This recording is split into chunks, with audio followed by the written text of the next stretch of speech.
5 Reflections upon Entering the House of Worship by Krishna's Mercy. मन्मना भव मद्भक्तो मद्याजी मान नमस्कुरु माम एवैष्यसि युक्त्वैवम् आत्मानं मत्परायणः. Quote, engage your mind always in thinking of me, offer obeisances and worship me.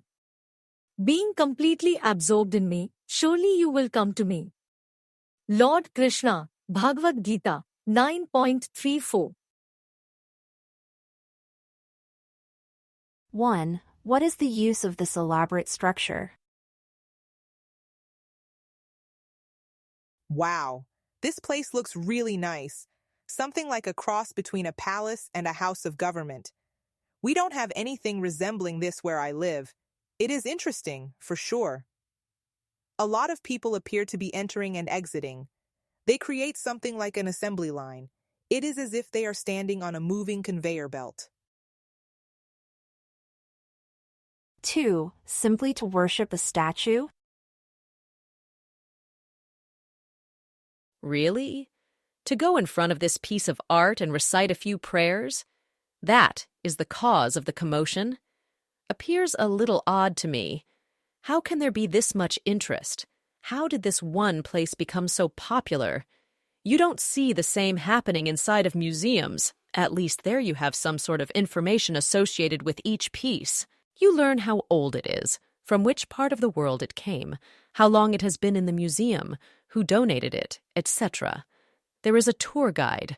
Over here, all you get is decorations, like clothes and flowers.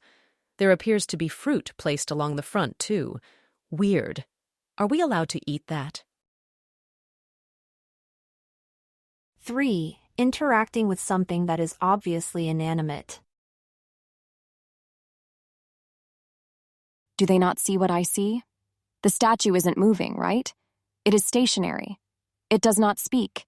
It does not gesture in affirmation. It does not officially recognize any action conducted in front of it. A simple nodding of the head would suffice. But since this is a construction of brass, marble, or stone, there is no chance for any of that to happen. Therefore, may I politely ask, what exactly is going on? 4. There has to be a better use of resources. I don't want to be rude, but consider how much money must have been spent on this place. It was built on donations, at least. Thank goodness the government did not squander tax revenues on this extravagance. But think of how many poor people could have been helped. How many of them could have been fed. This is something to consider. 5. Did someone live here before? Maybe that is the reason for the attention. This used to be someone's home. That statue is a depiction of their form, features, and likeness. The occupant was important, and so society wanted to continue the interaction. It serves as a sort of memorial to the impact made by that person. In that case, the worship makes a little more sense, but still, the level of attention is obviously overboard, if you ask me. In this hypothetical case, the observer might instead be inclined toward service to man. They speculate that if there is a God, he would be more pleased if everyone followed that direction. The exact implementation of that assistance is subject to speculation. One person helps by offering food and clothing to people they see suffering on the street. Another person sets up a shelter for people who have nowhere to go. This person with deep pockets wants to establish an educational institution specifically targeted for the less fortunate. The truth is that intelligence goes into every aspect of the temple construction and subsequent experience. It may not appear that way as people are worshiping a supposedly inanimate object. They are asking for things as opposed to working for them. They are bringing offerings which do not magically disappear after the fact. If the deity is accepting these items, there is no obvious way to validate the exchange. As there is a laboratory for the scientists to test the principles they have learned in an academic setting, the house of worship is like the playing field upon which to implement Sanatana Dharma, which can be considered the science of self-realization. The objective of the discipline is to both learn of the proper identity of the individual and act in ways reflecting the assimilation of that knowledge. The house of worship is like a starting point. Through the interaction, there is an outward recognition of the difference between man and the Almighty. I am an individual spirit soul who transcends matter. The body does not identify me. The body is always changing.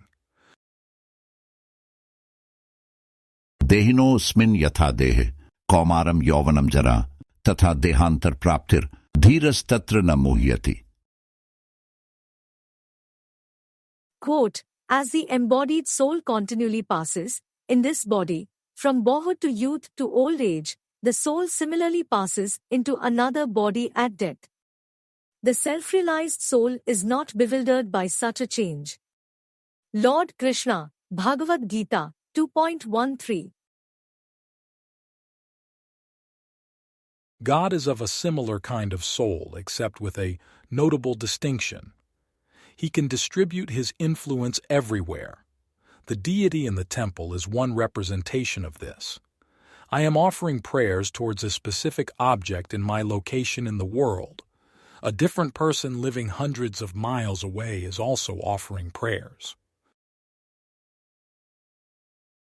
Our two objects of worship, though situated in different places, though perhaps slightly different in construction and appearance, are actually identical.